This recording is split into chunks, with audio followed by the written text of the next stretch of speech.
Is this the way?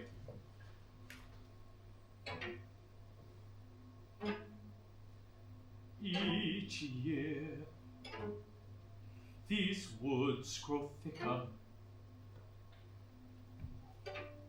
more mysterious, less clear.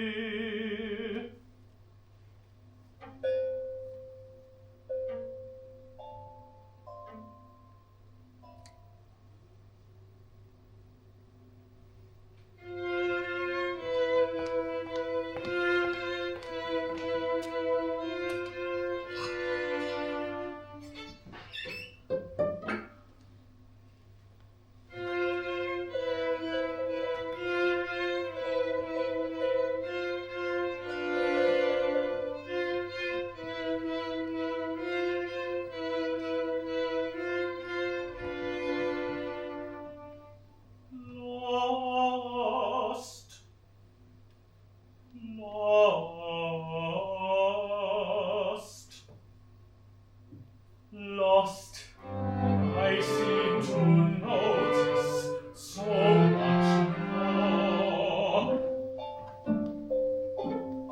Everything is more alive than it was before. Colors quicken, sounds come sharp and clear, things formerly far off, now to the brightened eye seem near.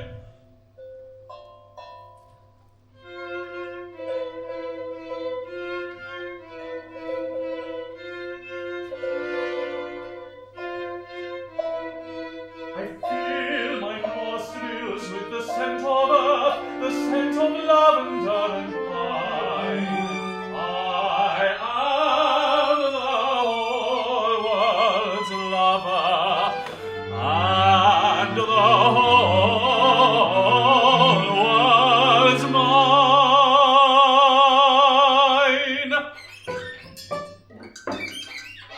Should I turn back? Why taunt myself? Why seek again that miracle I came upon? So commonplace, so far from my own lot.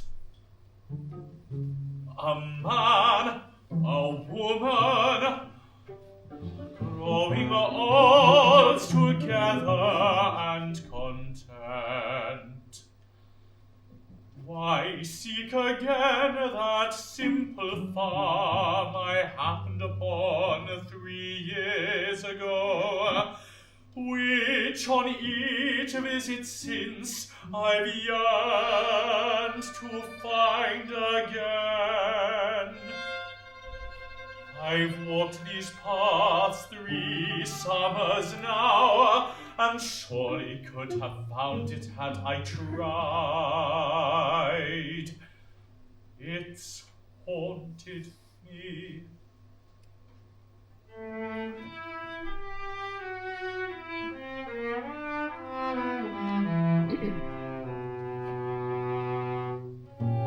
How often in my dreams I've been there once again.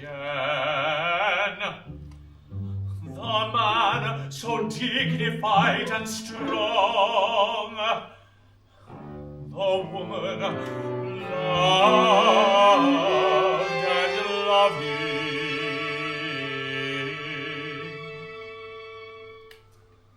as they go about their work, content, feeling every moment and themselves with happy purpose, joint endeavor, gratified desire, each working with and for the other, with the love which even now, in the autumn of their days, glows and warms like fire.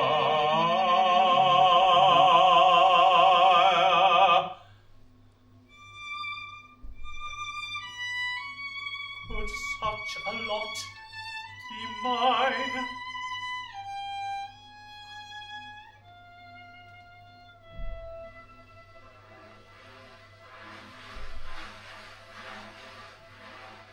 I'm weary now. This way grows hard. Rest calls me to lie down on her soft breast.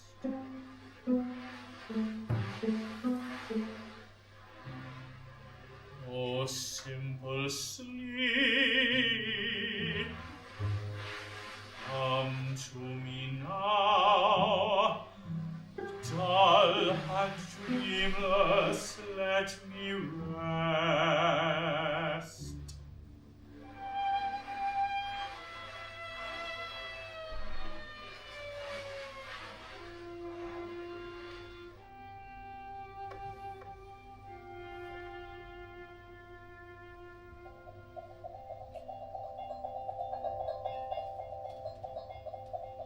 On waking, I'll take up my task again.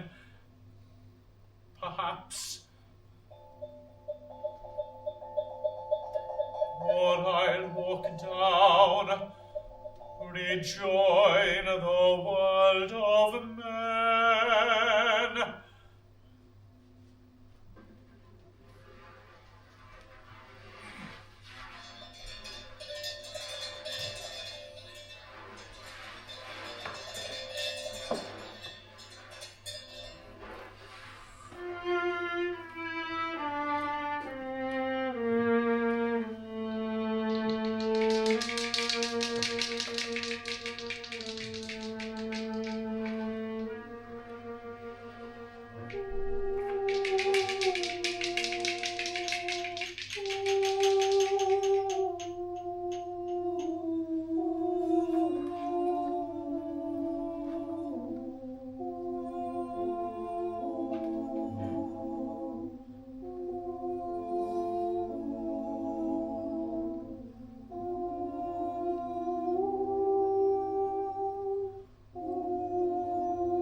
sweet bird, sing on.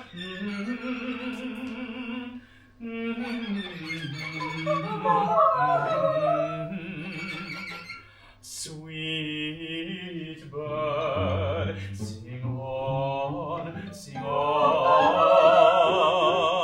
Sing and call me to my urgent task. Let melancholy, let doubt and fear, let wayward wandering be gone. Alone and free, alone and free. Sweet bird, sing on, sing on.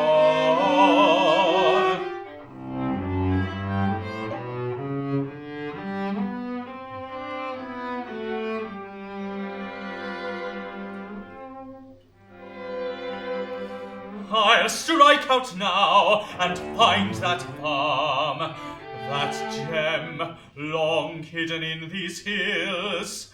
I'll find it out and learn if there's anything there for me to see. I doubt it. Two quaint old folk, a cow, a goat, a few rough fields that speak of toil and care. So what? I could buy the lot. And yet, what would I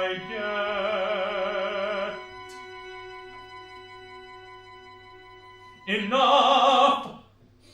Now where is that farm? I'll allay that ghost once and for all. And yet, how vividly I recall the scene I stumbled upon 3 years ago.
Bonjour, madame. Bonjour, monsieur. The day is hot.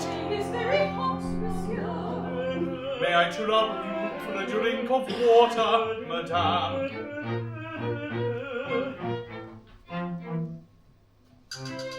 Bonjour, monsieur. Welcome, welcome to you. Monsieur would like to rest, no doubt. Rest, no doubt. Sit here beside this tree, beside this tree. My wife will fetch something to drink.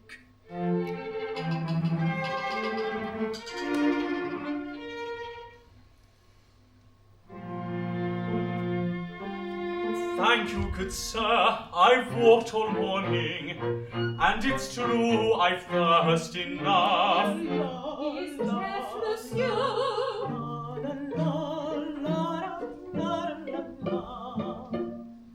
Amelie, bring cups and water. I'll take that.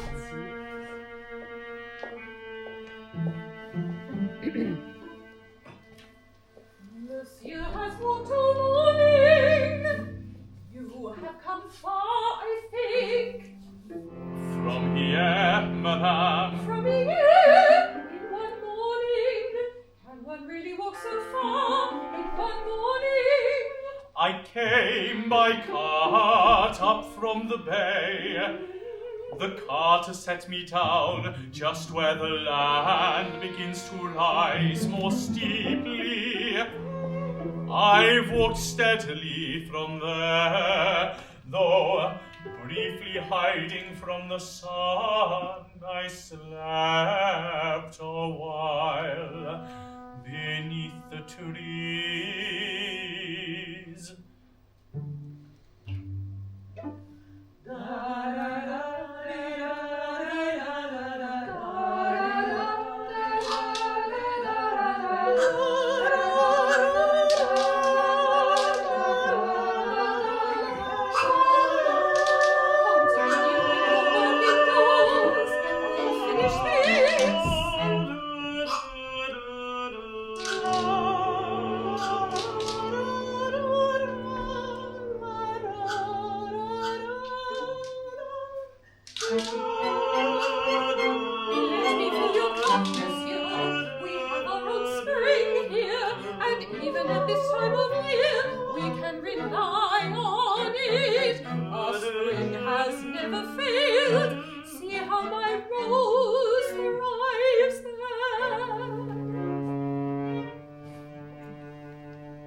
In this bag, and in this heat all will soon dry.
And prefer to be unknown. And yet, I too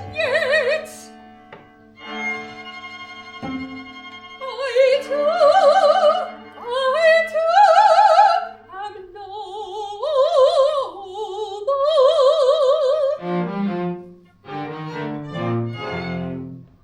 Noble, and you too prefer to be unknown.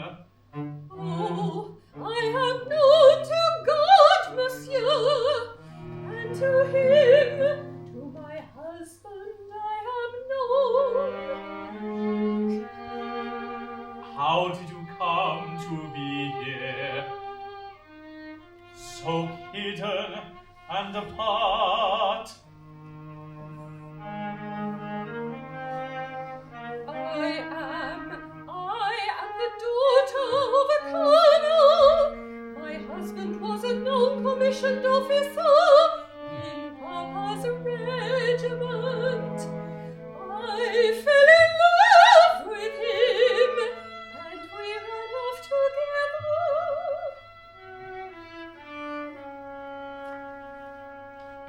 And you came here? Yes, we went into hiding. and you have never seen your family again. Oh no, my husband was a deserter. You have never written to anyone. Oh no. And you have heard nothing. No news of your family, not your father or your mother. Oh no, Maman was dead. And you have never told anyone your tale. No, oh no. I sit now because Maurice is deaf. When he could hear, I never would have did. And then I've only seen the local people since I ran away. Have you at least been happy? Yes, oh yes, very happy. He has made me very happy. I have had no regrets. What miracle have I happened upon? Or is it, even as it is, no more than commonplace, all over and always? A man, a woman, together and entire. What a little world they make! Here she lives with him. She has become one with those around her. Another peasant, rough and plain. Tonight she'll eat a broth of cabbage and potato, sitting on a homemade chair.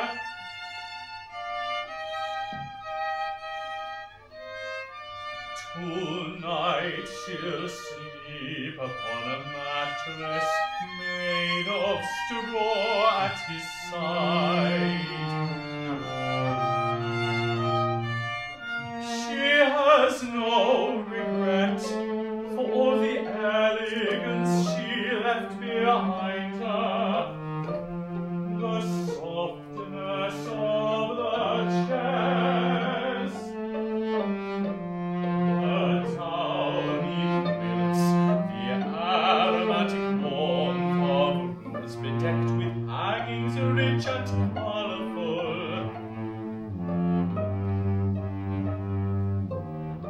She never needed anything but me by her side. She never needed anything but him. He has been everything to her, and all she had to do was love.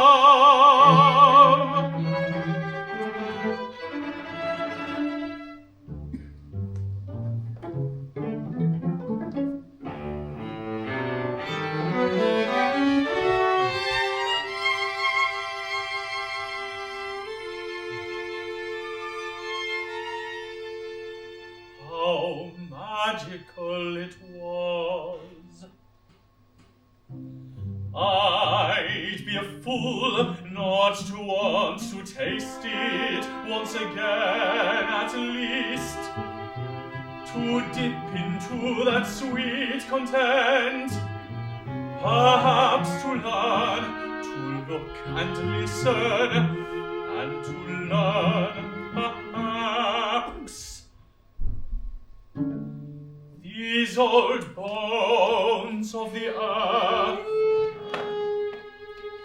these ribs of purple granite, sparkling in the sun, I don't recall them,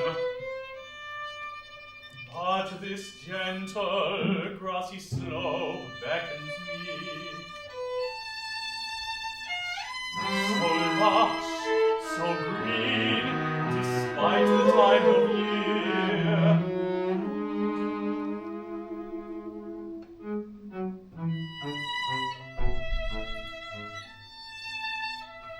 But wait, what's that?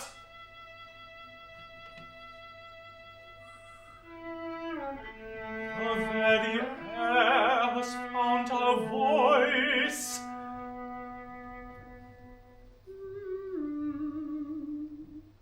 Who else would walk these paths that seem to lead nowhere?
God!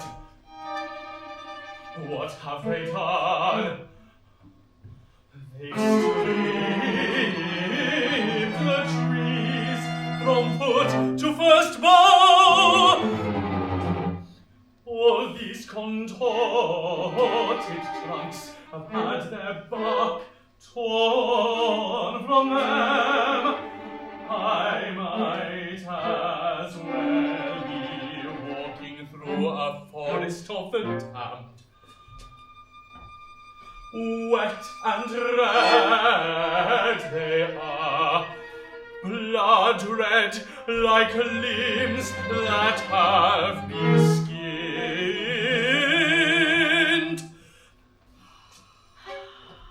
What tortured souls, bent and crippled, are these trees the emblems of? Their twisted shapes, like men and women rooted in their place, reach out to me. Oh, flee, yet cannot move.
this time the Count visited us again. I said, oh, summer nearly has an end. Usually he's been and left again by now. What kept you, sir? Is what city you insist on calling home? So full of surprises, you could not bear to tear yourself away. Some fine lady, I warrant, has kept you from us. Hey?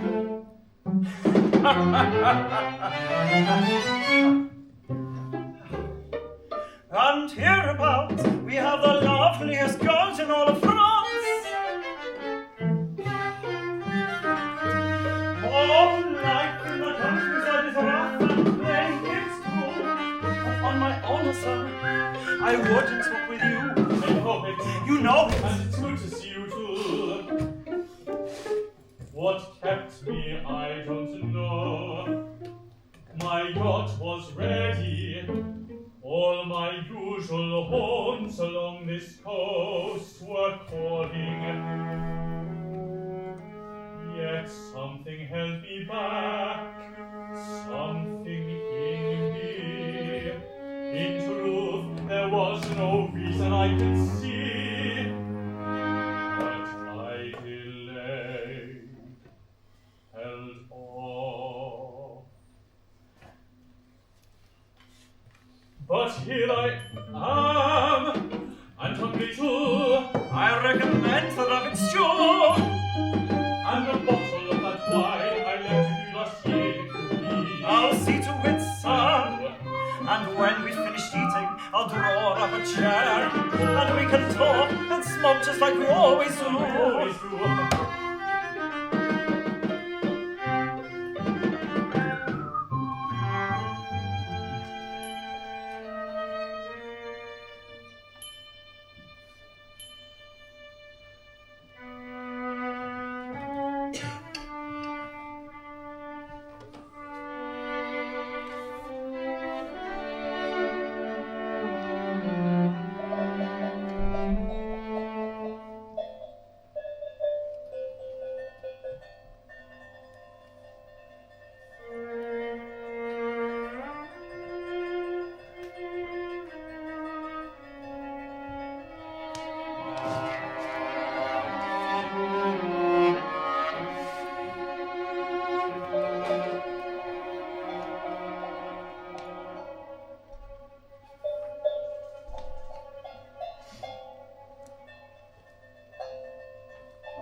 If the stew doesn't appeal to you, sir, I can fetch something else.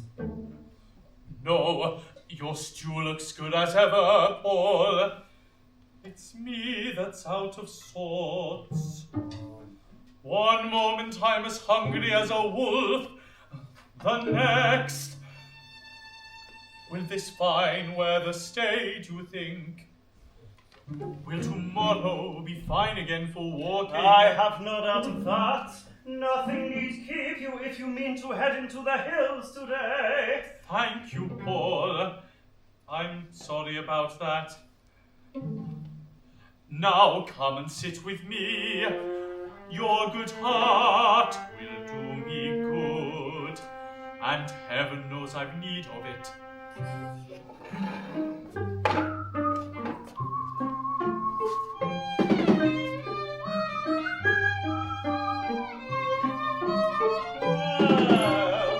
We'll soon have hunting again, thank God. Sporting rabbits is all very well, but I'm as keen as anyone on rabbit pie, on rabbit stew, but as nothing compared to the chase.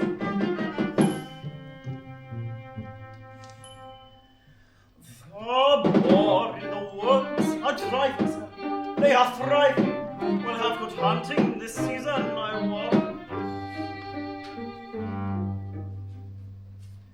Your family estate, sir. You told me of it once.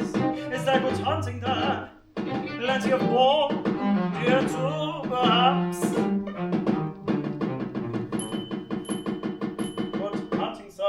won your respect. Have you brought good deer and good sport from them? I used to hunt, but I rarely go there. When was I there? Perhaps I should sell. Who'll have it when I am gone? You'll never know what time might bring, sir. And you're young, yes. And children keep us young, I say.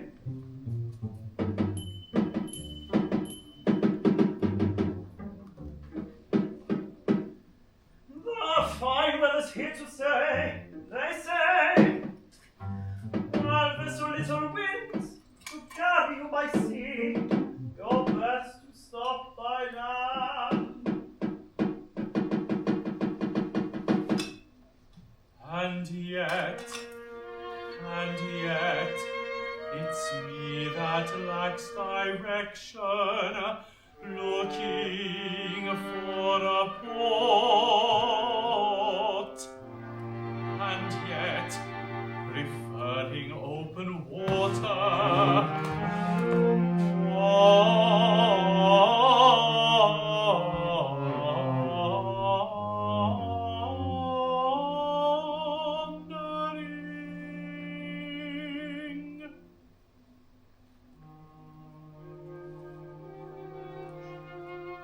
I see that I should leave you to your thoughts, sir. Forgive me, and take care. Take care.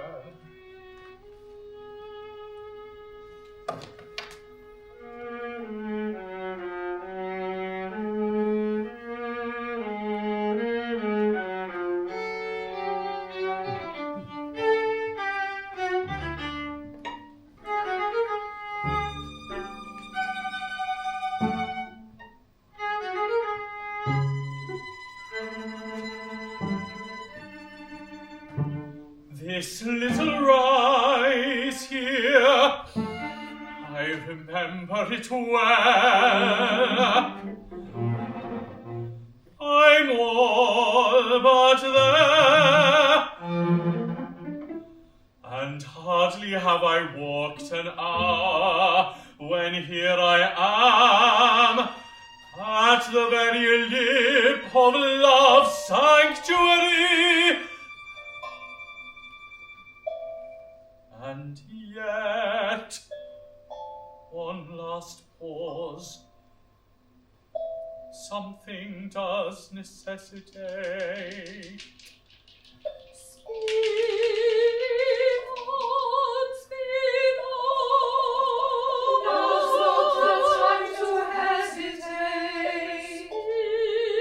Speak on, speak on. Now's not the time to hesitate.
Is your mistress here? No, sir. It's 6 months now that she's gone. She is dead.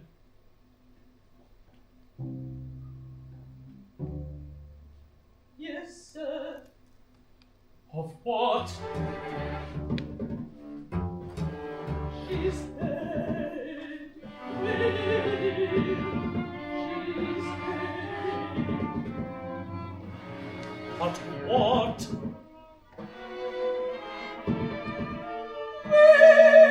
From a fall. From a fall. A fall? Where was that?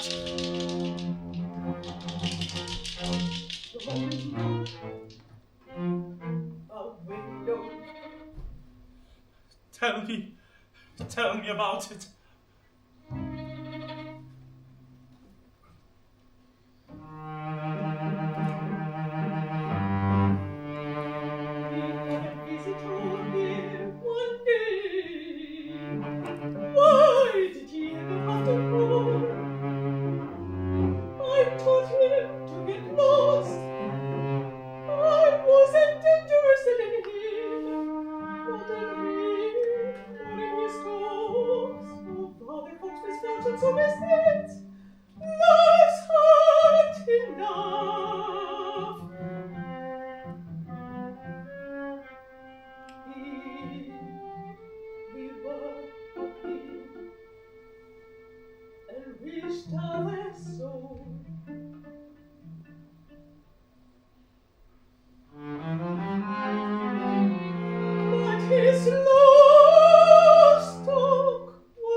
What do you mean?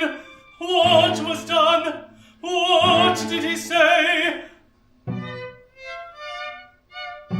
It was a tale of an old man hereabouts had had for 30 years a mistress in the village, and upon this old man's wife was so devoted to him that he had never once thought to question whether happiness was founded upon.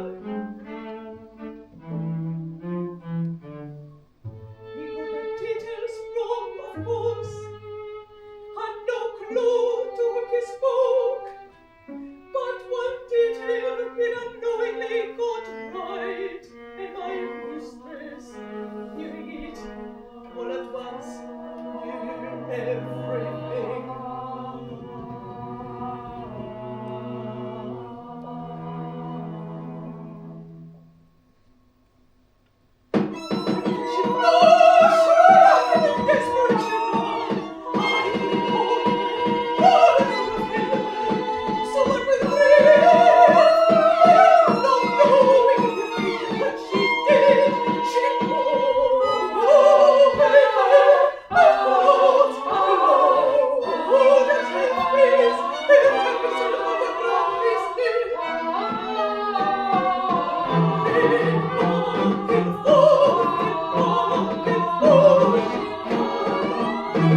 Yeah, my goodness. When you see the credits, you realise what a massive undertaking that was. Um, okay. My name's Bill Banks Jones, Artistic Director of Tessitet and Tessitet the Opera Festival, and the person that programmed this piece. I am here to chair a short panel discussion. It looks extremely short, is because the video is quite a lot longer than the slot that it was given. So I think we should better give ourselves more than 6 minutes. We've got quite a few people to join us. This works by the audience, you typing your questions into the chat, and I will pass them on at the same time as leading a dialogue with the makers and the performers of the show. So, panel, if you'd like to unmute yourselves and turn your cameras on, let's get cracking. Let's see who turns up first. Janet. Oh. And with you, so off you Quick go. off the mark. This has been, well, it's for such a substantial piece. It's not surprising that it was quite a big, long process, wasn't it? I'm sure we talked ages ago about this. Oh, yeah, definitely. Oh, yeah, over 18 months ago or so. Yeah, that's right. Yeah, because Simon approached me. Well, Simon, the librettist, and I were introduced by a mutual friend maybe 2.5 years ago. And Simon had already written a full libretto for a much bigger piece, a kind of 3-act opera. So it's been a long process to get it to this, yeah. Yeah, and what drew you to Maupassant, Simon? I think I find him quite an intriguing character. So I suppose the modern word would be conflicted or troubled, and in all sorts of subtle but rather extreme ways. Yeah, I think that really. Because lots of his stories are like this, aren't they? That say, I went here and I saw this. But did you put a bit extra Maupassant into The Traveller? Yes, I did. I read a little bit about him because I found him very intriguing. And what was interesting, well, one of the many things interesting about the physical production, the actualization on stage, was that managing to make quite dramatic, I think, what was really sort of internal and emotional difficulties that he was having. But seeing all that actualized dramatically was quite exciting. Yes, well, hugely supported by the music, Janet. I kind of want to say, where did it come from? But I don't know if that's a question or you could possibly answer it. Well, I don't know. There's some very obvious things, like there's Provençale folk songs. There's 5 of them used as motifs throughout for various things. And a couple of years, 2 Christmases ago, I went on a winter composers class run by Coma, Contemporary Music for All, and they were offering a professional string trio to play stuff through. So I wrote a string trio based on my ideas that I felt in the opera. So that became the prelude, and from that I was able to take bits of music to use in the full opera. How very useful. Yeah. In a way, you're next in the process, aren't you? Because you had to conceive the world almost that we see. How was that? It was quite exciting, to be honest, because I hadn't heard of Maupassant before I started working on the project. So it was kind of a new thing to research and find out about. And what I found was like the link to, especially Janet using the Provençale folk tunes and his kind of links to visiting the area, definitely kind of gave me this sense of the whole piece is quite dreamlike almost. And so to me, it kind of gave ideas of the French Impressionist paintings. So that was kind of strong influence in creating this world of trying to make it dreamlike, but also rooted in the area and time that we're coming from without making it exactly that.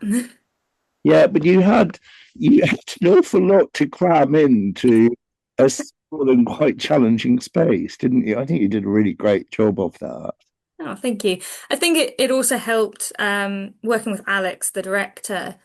He came up with this much more kind of abstracted version of the world. You know, in one idea, it could have been this massive forest and full-on farmhouse and everything. And he kind of distilled it into this kind of world of memories and collected objects. And I think in some ways that simplified the process, but also developed it into something so much more.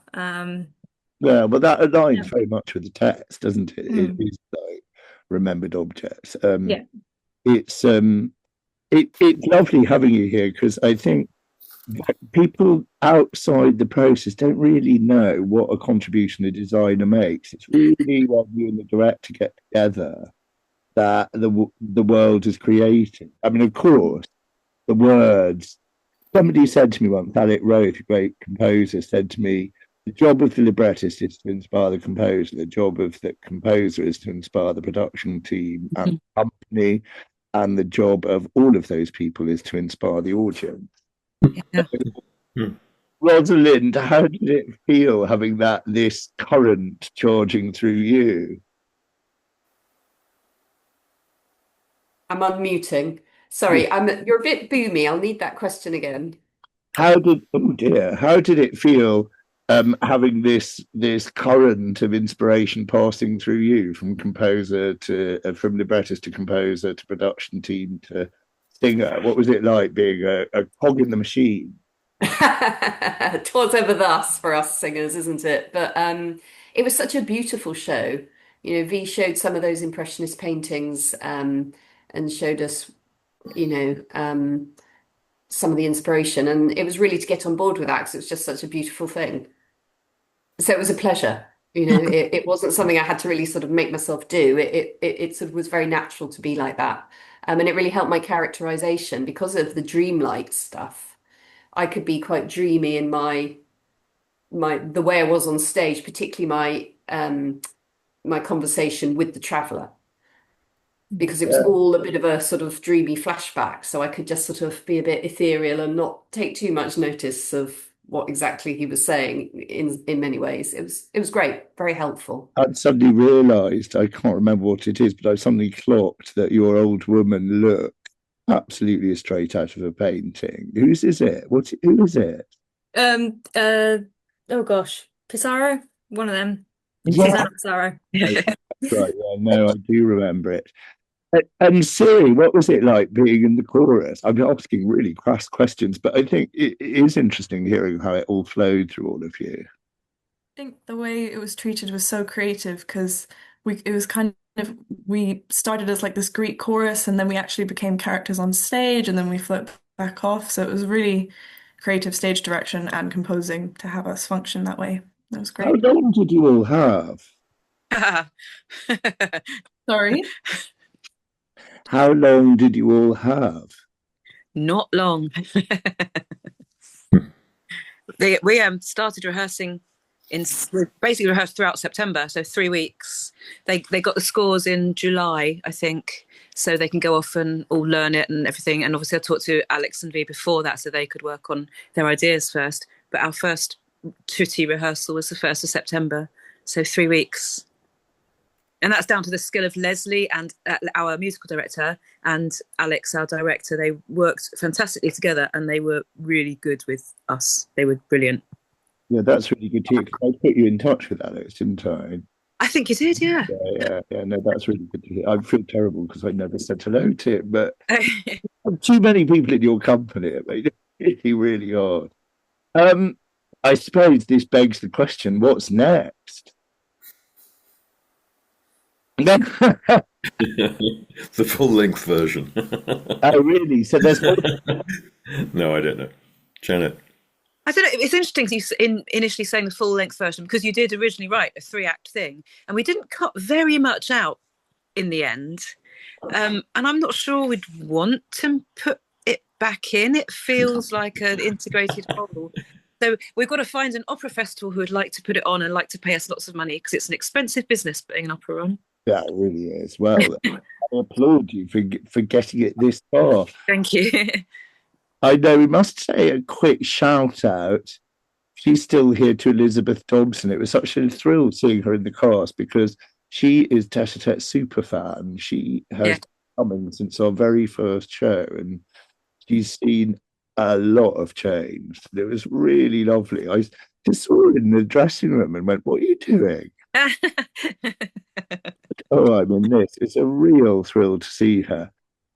Well, I think we should probably wrap up just because of the the shortness of the slot. But I think it was a really fun, quick discussion. And thank you for a great show. Well done, all of you, all that hard work. Really. Thank you very much. And thank you to the audience. Thank you for coming. Yeah. Thanks very much, Will. Okay, cheerio. Bye. Thank you. Bye.